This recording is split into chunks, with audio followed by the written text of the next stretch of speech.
I'm Bill Weirick. I just want to welcome everyone here because we have a very special process and opportunity going on here. I'm on the City Council. Mr. Haney over there, another member of City Council. Susa Francina, third member of council here. So if we're off to the side, report us. We're not supposed to talk together about anything substantive. But the council made a commitment to a memorandum of understanding with the Carnegie Mellon University Institute for Sustainable Design. And we did it because that we felt that the vital interests of the entire valley are at stake in terms of managing our character of the community into the future, whether you're talking about water, whether you're talking about affordable housing, or any other of many issues for the term which they've coined called wicked problems. And their approach impressed a lot of people in the community. And so with that memorandum of understanding, we have a bit of a formal approach from the bottom up, a grassroots approach to looking at these issues in a fairly organic and hopefully novel and path-breaking fashion. We're very impressed with them. It turns out they're sort of impressed with us, and especially in one important sense. You guys, the turnout, the interest in the community for this process is really pronounced. We had a meeting last night that had a number of really great turnout of people.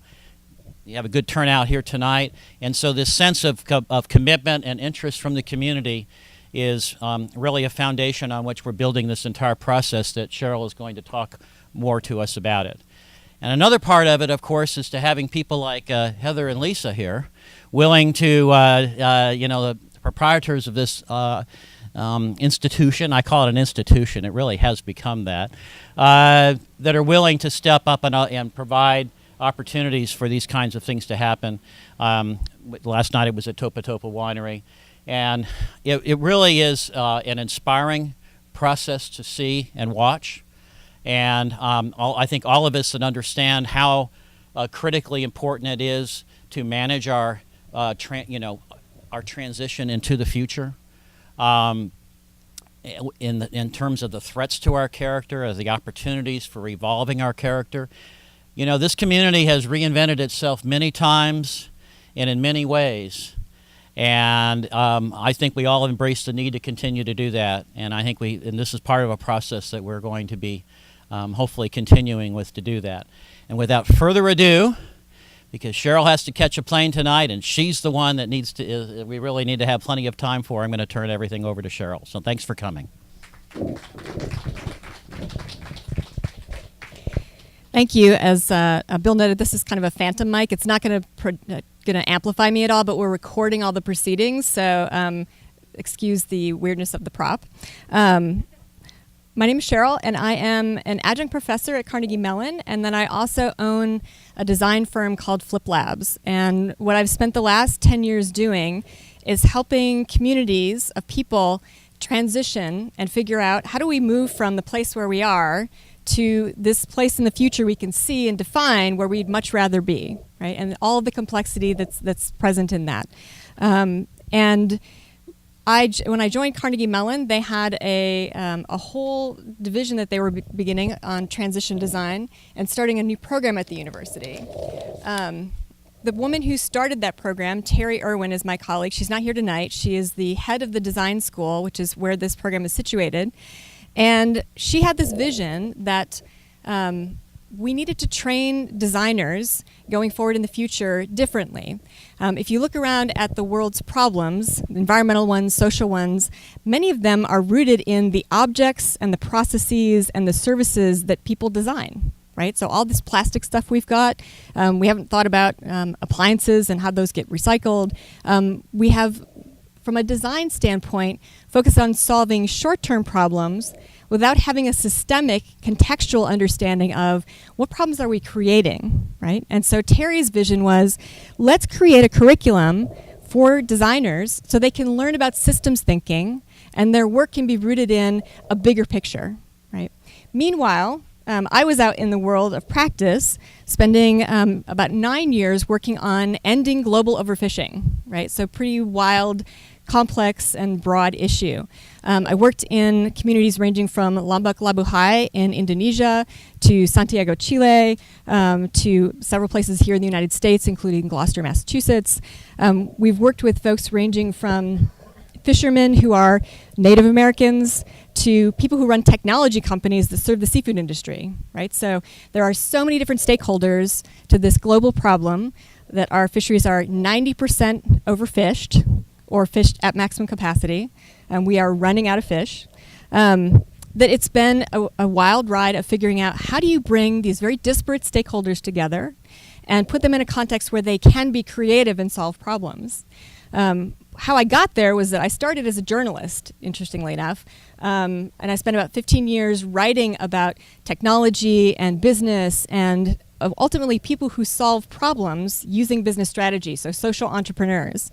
And at one point I decided, this work is so interesting, I think maybe I'd rather do it than write about it. And so I defected to the nonprofit world and started working on this question of how might we as human beings get more sophisticated in the way that we try to solve complex problems. Because from what I could see, and the work that I was doing and the writing that I was doing, there were a lot of individual heroes, individual people who were launching one solution, one business, one nonprofit. And there wasn't really a great way for those kind of entities to say, how do we collaborate to get to the next level? How do we engage with the complexity of what we're doing, but then bring in government folks or working across borders, right? How do we get to that point of a larger collaboration that's bigger than us? There wasn't really a platform that could easily be accessed that could provide that. And so I started working for an organization called Ashoka and looking at patterns in the work of social entrepreneurs. So if you look at everyone who's working on preventing human trafficking, what can you learn by what they've created about the problem and about what might be missing from the ecosystem of solutions to solve it, right? That work led me to work for a foundation that was interested in solving overfishing, which is how I got started here. The history of this project in Ojai started back in January of 2017. And Terry, my colleague, has been coming to Ojai for years. She used to live in Hermosa Beach, and so Ojai was a familiar place to her. She came here on weekends, and it was a place where she had lots of friends. And a couple of residents heard about what she was doing and knew her personally and called her up and said, could this weird stuff you're doing at Carnegie Mellon be at all relevant to the water problem we're experiencing here, and could that be a platform? And she said, well, I don't know, but let me see. So I'm happy to come out and do a couple of demonstration workshops. So she came out in January of 2017 and ran a demonstration workshop with a small group of stakeholders, and then followed up with another one the following May. And we started a conversation about would it make sense for us to come here. There was back and forth and conversation about how that might look, and we came back in April of 2018 and met with a group of residents who said, yes, please come, right, and please help. And that led to the city signing this MOU. The MOU for us is a memorandum of understanding. It is a broad agreement to try to work together on a set of issues. It doesn't have any specific deliverables. It is not a contract. It is not a promise of certain things on either side. It is very easy to dissolve legally. It's basically just a good faith agreement to say we'd like to explore working together. What it gives us the ability to do, however, is to take that document to private philanthropy and say, we're working with the city of Ojai, we would like some money for this, right? So it gives us legitimacy to be able to fundraise, because our approach to this is to say that the money to do this should come from outside the community, and philanthropy should have an interest in this because the problems that you are facing, the challenges you are facing, are going to be hitting every American city, right? There are plenty of places that are already struggling with the kinds of drought issues that you're experiencing here, who are looking at how climate change has shifted their daily lives and how they respond in ways that are constructive. So what we can enable here, what you will wind up doing, can potentially be a model for other places across the nation, right? So what is transition design? Well, it's kind of a a nice jargony term that means mostly nothing to most people and makes people think about decorative pillows and maybe something that has to do with the look and feel or objects that are high design. It actually is very simple. It's basically saying we're here, we're in this moment that we are defining in some way as being deficient and a place we don't want to be, and we're going to describe what's the place we want to move to and figure out how we actually then get there, right? That's complex in execution, right? Because if you're talking about lots of stakeholders who have different opinions of even what the problem is, let alone how you might solve it, that's not a simple linear process, right? So what we've done is I've spent 10 years figuring out how do you do this in lots of very different types of communities with different scales of the problem and also different perspectives, right? So the problem looks different to a fisherman than it does to someone who runs a division of Walmart who is actually buying fish, right? I ended up connecting with Carnegie Mellon back in 2015. I spoke at a conference where Terry was speaking, and she came to me excitedly at the break during the conference, and she said, "This is so amazing. You're doing the thing that we're talking about. You've been doing transition design." And I was like, "Really? I'm doing transition design?" I was like, "That's kind of awesome that there's a term for it," because I thought that what I was doing was, you're crazy and that will never work, right? So being able to become part of a program that's actually thinking about strategies for this and bring my practical experience of how to actually do it in the field has been a really great step forward, both for Carnegie Mellon and for me. So that's all great. What does it actually look like, and how do we do that, right? So the way we do it is by looking at what are the common ways that these types of community-based collaborations get derailed, right? And we have spent 10 years figuring out how do we help you power through that or go around them or redesign the process so that you actually don't wind up tripping over those barriers. And there's 4 major ones. I call them the 4 horsemen of the status quo, right? They are the things that are going to keep you exactly where you are and completely stuck. So one is myopia, which has to do with limited vision. So you don't have the right insights, and you don't have the right framework, right? There's something that you can't see that's the thing you need to see to be able to solve the problem differently. So an example of this is I've been recently working with a consortium of women's shelters in Northern California on this topic of domestic violence, and looking at how we might use our approach to help innovate around some strategies to prevent and ultimately end domestic violence. So there was a period of time when the framework for how access to domestic violence services and support for women who were battered was framed through the perspective of the places providing services. So the question was, how can we get our information to these women more effectively, and us being the owners and distributors of that information? So should there be flyers? Should we do bus advertisements? How should we get this information out? And at some point, the reframe was made of thinking about it not from the perspective of the service provision agencies, but saying, where are all the touch points with interesting people or potential safe places that exist in the life of a woman who is experiencing domestic violence? And by reframing the problem that way, they ended up realizing that one of the most powerful places to inject information about how to get help was at the hair salon, right? So it is a place where there's not likely to be men. Husbands don't typically hang out there, nor do boyfriends, right? There is a way for there to be a close enough physical proximity that the stylist can actually potentially see evidence of battering and be able to ask or probe around that issue. There's typically an intimate relationship there of repeated visits to one hairdresser.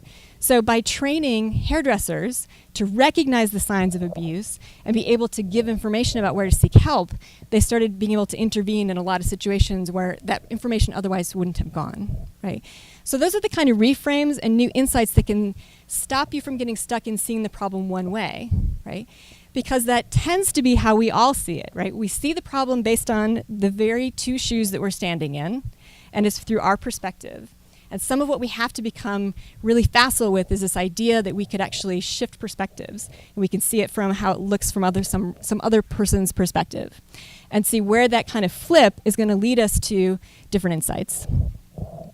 So another one of these four horsemen is oversimplification.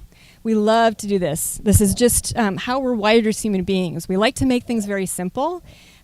This complexity that is present even just in the myriad number of organizations that are managing water in this region, that's complex enough. And then you get into the environmental pieces and all of the technical knowledge about water management. You've already gotten so full of information and detail and facts that most people are completely confused and have trouble even holding on to those facts from one conversation to another, right? Then you put in all the politics locally, all the different players, all the different stakeholders, and boy, wouldn't you just love to say, this one thing is the answer. If we just do this one thing, we've got it fixed, right? It doesn't work that way, not with complex problems. It actually never does, right? And the cool part about that is that it also means that there's an ability for lots of diversity in thinking around how we solve things, because we have to solve them through multiple modalities. So it's not a question of deciding whose idea is best or what's the best approach. It's saying, what portfolio of solutions can we cultivate here? How many ideas can we come up with? How many different angles can we take on this to solve it? Right? That's how complex systemic problems get solved. Not by deciding, I'm going to put all my bets on one number and then spin the wheel and see if I luck out. Right? So another one of these four horsemen is fragmentation. This is present in almost all communities. You've got people working in silos, either cultural silos or institutional silos. They're not talking to each other. They may be working on different solutions, and they're not really making an effort to integrate for lots of reasons. And what that means is that you wind up with duplication. It means that you wind up with inefficiency. You also wind up with lost opportunity, because ultimately your idea is better if it actually receives input and expertise and support from others in the community. So we work on eliminating some of that fragmentation by being a coordinating body. That doesn't mean that every project falls under a CMU umbrella, or that we try to get involved in everything and run things or own it, or be at all a central agency managing things. It's more that we do a bottom-up, ground-up support and platform that any solution can use. Right? So if there are already existing solutions in the community, we try to figure out, how do we show up and make your life better? How do we amplify what you're doing? How do we make it more powerful? How do we connect you to other folks that will make it actually take off? And there are 2 seats here and 1 seat here. I really hate for you to stand through the whole thing. Okay. Well, actually, could you come here, because it's so hot. If I pass out, I want someone to catch me. Sorry, just kidding. But really, you can come sit down. I don't bite. All right. The last one is actually the biggest one, and you've had plenty of experience of this here in Ojai, which is conflict, right? Because everyone approaches these issues through their own lens, it's inevitable. You're going to have disagreement. You're going to have ways that you're pitted against each other in the community. And the issue is that we've started to think and get into this default mode where we believe the way we solve problems is this binary modality of who's right and who's wrong, whose opinion gets to win the day versus who has to walk away with their tail between their legs and they've lost, whose framing of the situation wins. And it is a zero-sum game, right? And that's actually not how creativity works. We don't have to actually agree to work together. And in fact, if we focus on the ways in which we can make relationship as opposed to the ways that we disagree, the generative power of that is amazing, right? So when we convene not on behalf of consensus, but on behalf of creativity, and it shifts the game. I'll give you an example from our fisheries work. So one of the first convenings that we did, I invited a man by the name of Dune Lankard, and he's a Native American fisher from Alaska. He's one of the last 150 EACs on the planet. The tribe has been mostly wiped out. They lived in the Cordova Valley of Alaska for 3,500 years.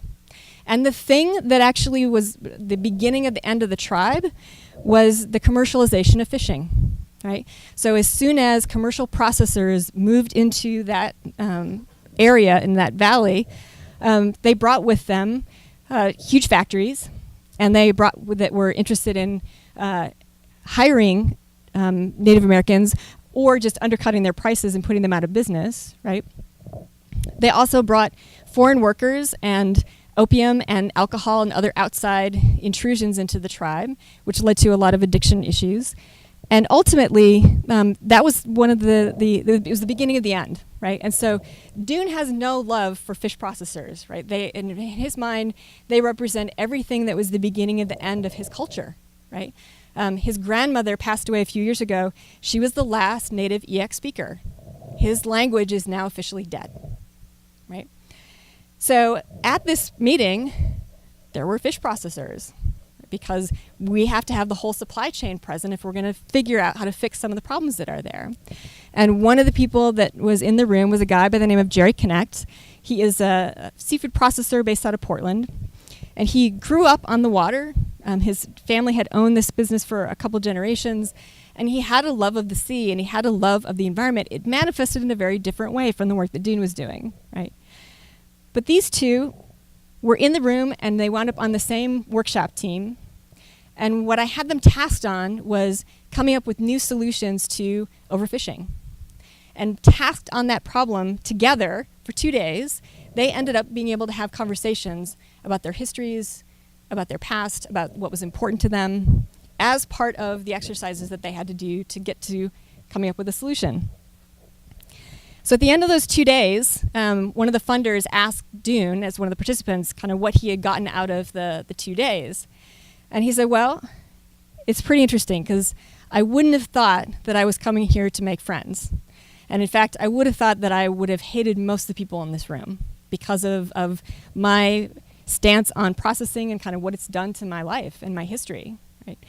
And he said, we grew up, and I had 6 brothers and sisters, so we used to joke that we were 7 little Indians around the table. And after 2 days of sitting here and talking to Jerry and learning about him and his family, I kind of feel like he would have made a great little 8th Indian.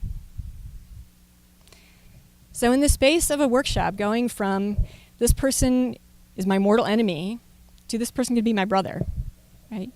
That is a reproducible phenomenon, because we as human beings are actually programmed to relate to each other. And if we have a moment, just a moment, to talk and get to know each other before we jump into our default, like, oh, I know what your position is on short-term rentals, we actually can become friends, right? And that's the relationship bond that allows you to be creative, right? So, well, that's great that you've worked in all these different fishing villages, blah, blah, blah. Ojai is a really unique place. How can your process possibly work here? Because we are very unique. Well, yes, you are. And so is Lombok Labuhai, and so is Santiago, Chile, and all of these places. And what I would say is that we've spent a lot of time figuring out how do we adapt this approach to the specific needs of the community, because there is no cookie cutter way to do this work, right? Every community is different. And the way that we get there is by listening to your story. That's both through doing journalistic interviews with people and hearing what you have to say about what you think the problems are and what your perspective is. And then we also use anthropologists. We send anthropologists in to observe things and understand not just what you're saying about what your motivations are, but what your behavior says about what your motivations are. So an example of that was with the fish work. We sent anthropologists all over the world to 8 locations to watch people sell fish, right? And what we were trying to understand was, what's getting stuck about supporting this idea of sustainable fishing? Like, why isn't that becoming something that people care about and that industry actually does? Because there's pressure to do this. Almost at that point, most of the major retailers had agreed that they wanted to increase their purchase of so-called sustainable fish, meaning fish that's not endangered. It's not on the red list, right? And funnily enough, they couldn't get anybody to cooperate in the supply chain, right? So why was that? Because there was definitely a monetary incentive to some degree. If your supplier isn't doing this and you can walk away from them, then of course the supplier is going to want to figure out, how do we do this? So what we ended up seeing was that there was a very good motivation for the middle of the supply chain, so processors and distributors, a very good reason why they did not want to participate in all the things that were supporting sustainability. And it had to do with being in the middle of this intersection of the crush of supply and demand, and those not meeting up. So what comes up in the net is a wild harvest. And it's somewhat predictable, but mostly not, right? And we all want the same 5 fish every day, right? We don't have a lot of breadth and variety in our consumption habits. And so what that means is that the guy who has purchased the fish from the fisherman and is holding it, waiting for the order from Walmart or Target or the restaurant to get it, those things don't always match up, right? So the way they fix it is that they get on the phone, because most fish today still is sold over the phone. Most fish is also, the landing is recorded on pen and paper, right? This is not a digital industry. There is no futures market. It is the largest commodity traded globally, bigger than coffee, bigger than sugar, with no futures market, because there's no data and no information, right? So they get on the phone, they say, I know you ordered that haddock this week, but actually the truck broke down, and so it's not going to get here. And I have this mackerel instead, so I'll knock $5 off every box, and you'll love it. I'm sending some recipes as well. It cooks up very similarly. And the customer is happy because they just had this high-touch interaction, and they felt like, well, he went out of his way to solve my problem.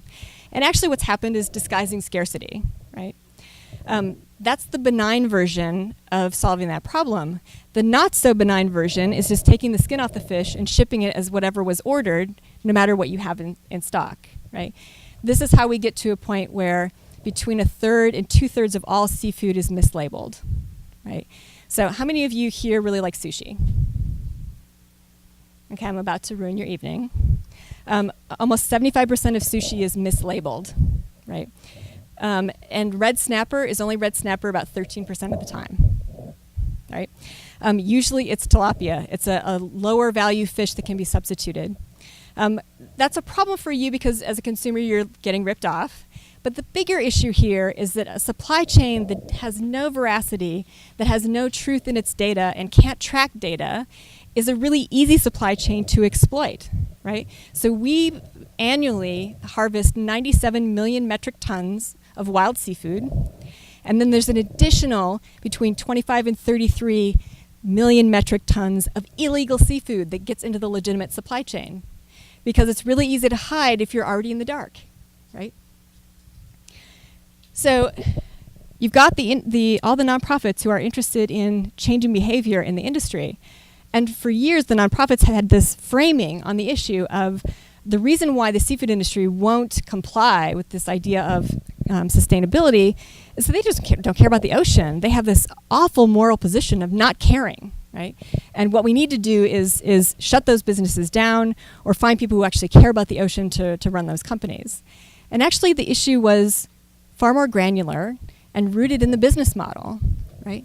So instead of actually having to have a conversation about morality, my way is right and your way is wrong, we suddenly had insights that allowed us to say, if we can figure out how to solve the problem of the middle of the supply chain that it has with this imbalance of fish and get them to do better data holding, then we actually start to affect whether technology is adopted and whether that illegal fish can make it into the seafood supply chain.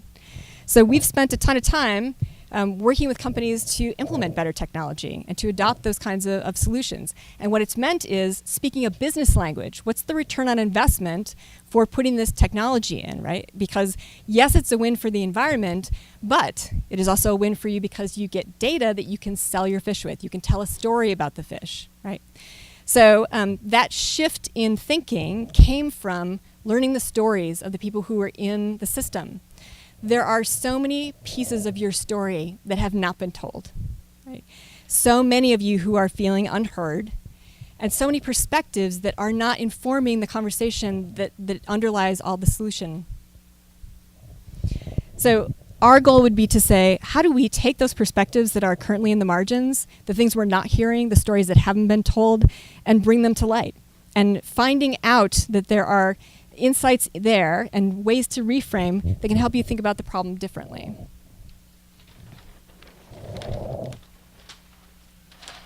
So that sounds appropriately vague. What does that mean for how we actually organize this work and what it looks like on the ground?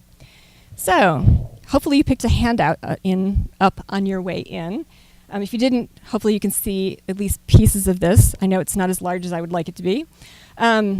This is kind of what the work looks like on the ground. And for us, this is the piece that we work on, generative activity.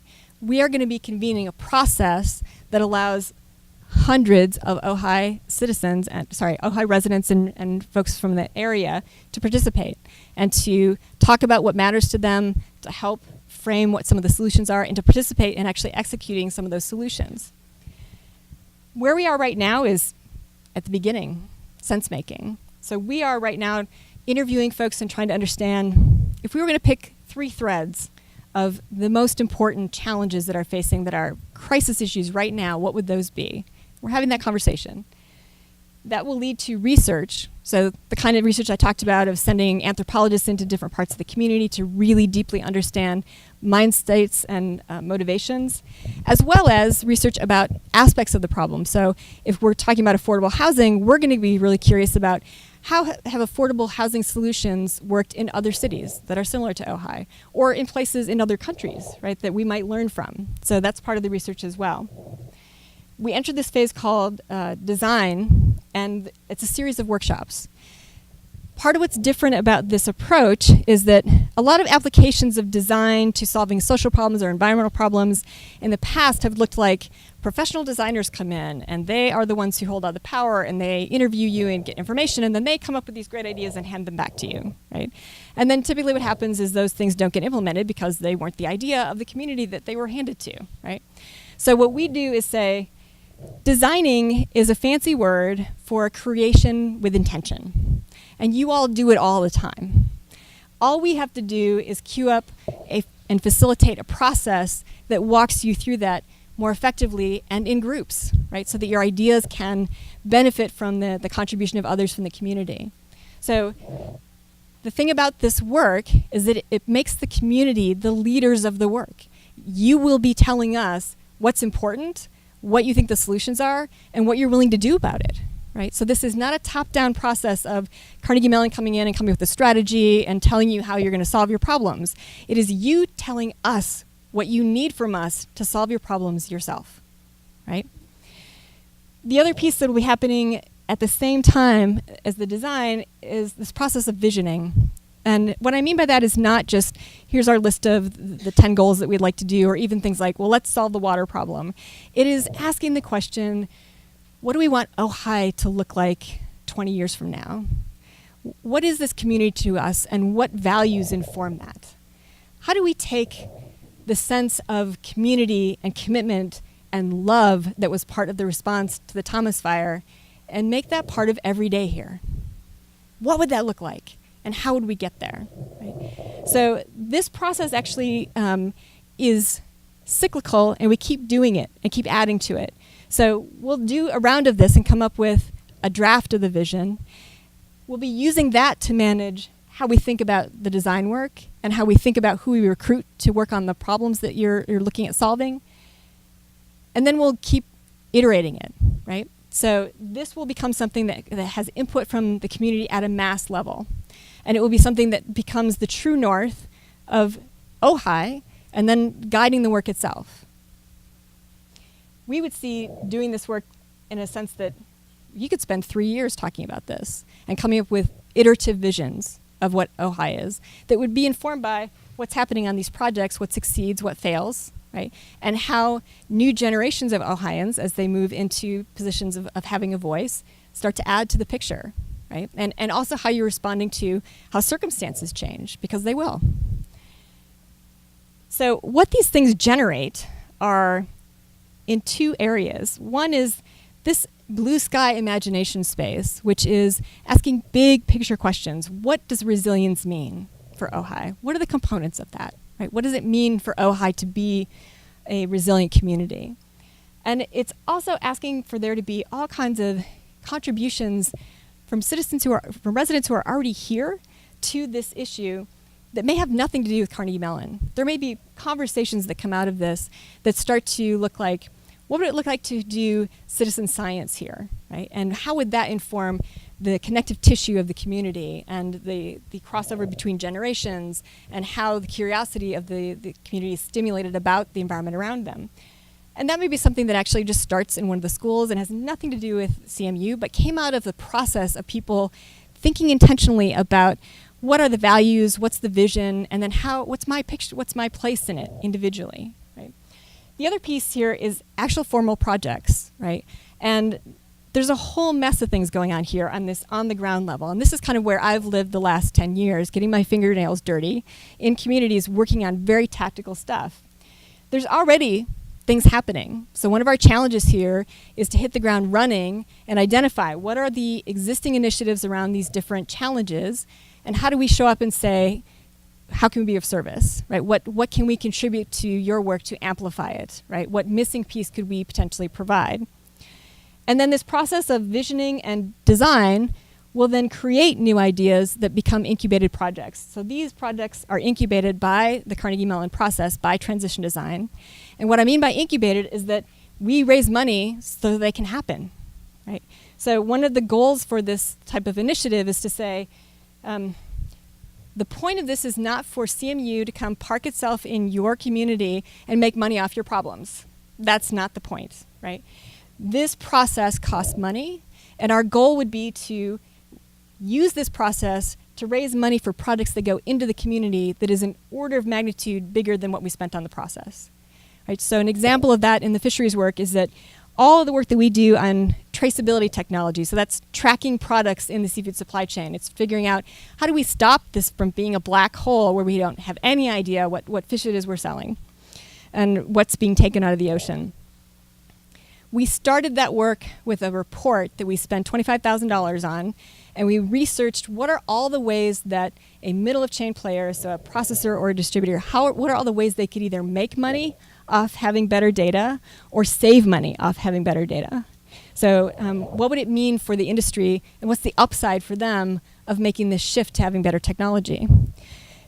So there are other players who started to play in that game. We're not the only ones in the nonprofit world who are working on that issue, but we went from $25,000 that we spent on that report to cumulatively, since we wrote that report, we've channeled more than $7 million into projects that are specifically aimed at converting the seafood industry to better technology. Right? I have no idea whether your conversion rate will be that great. I would hope that it would, but that's our commitment. And that would be one of the metrics that we would track for the community for the sake of accountability. And there will be others that we will draft in partnership with the city, so that what you'll be able to understand is how are we approaching this and what are you getting out of it, right? Because it's a process to be part of.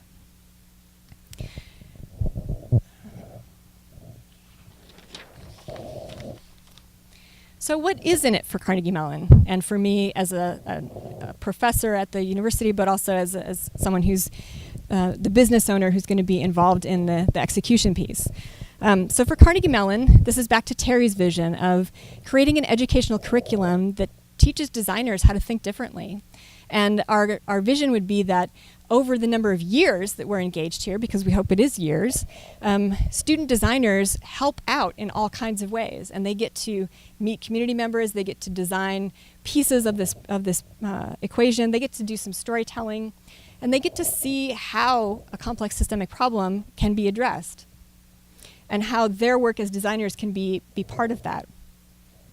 Carnegie Mellon will also want to publish research, and the research is twofold reason for it. One is to build the body of academic knowledge around transition design.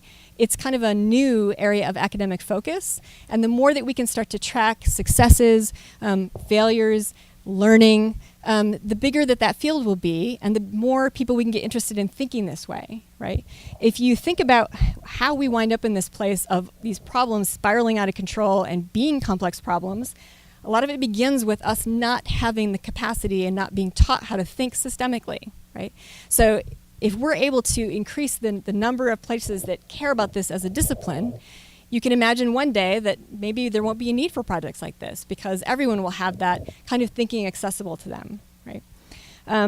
So for me, my company is organized to have both a for-profit division and a nonprofit division. And the reason for that is that I do some work for companies that I run through the for-profit side. My company is also what's called a B corporation, so it's a for-benefit corporation.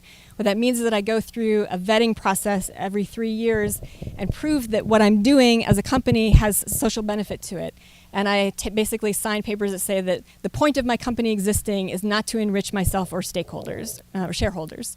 So it's a way of trying to signal this company exists as a utilitarian platform for me to get important work done that I care about, right? The reason for my company to exist is not to make a ton of money. Believe me, I'd be doing different things if that was my goal. And the nonprofit side means that we can actually accept monies from philanthropic organizations and foundations who usually prefer to work with a nonprofit. It also means that the money goes through an accountability partner for me. So I have a fiscal sponsor that gives me nonprofit status. And so it means that none of that money is ever in my business coffers. It comes through the nonprofit side. So that kind of transparency is the kind of relationship that I want to be part of how this constellation takes place, that you understand that what's in it for us. So really what I care about is doing this work, right? And I talk about how this is what I feel my calling is, which is to work on impossible problems with extraordinary people. And the extraordinary people are all of you, right? What I love about this work is coming into communities and realizing how much talent and how much brilliance and how much passion is already there for solving problems. It just hasn't found the right channels and the right connections and the supportive environment to really flower, right? And that's the whole goal of this work. What's in it for you is hopefully some great solutions to add to that portfolio. But in some ways, more importantly, on your way to hatching these solutions, you will form deep relationships that will be the foundation for everything you do in this community, for setting the vision, for learning how to work together more collaboratively, and for having Ojai become this better version of itself.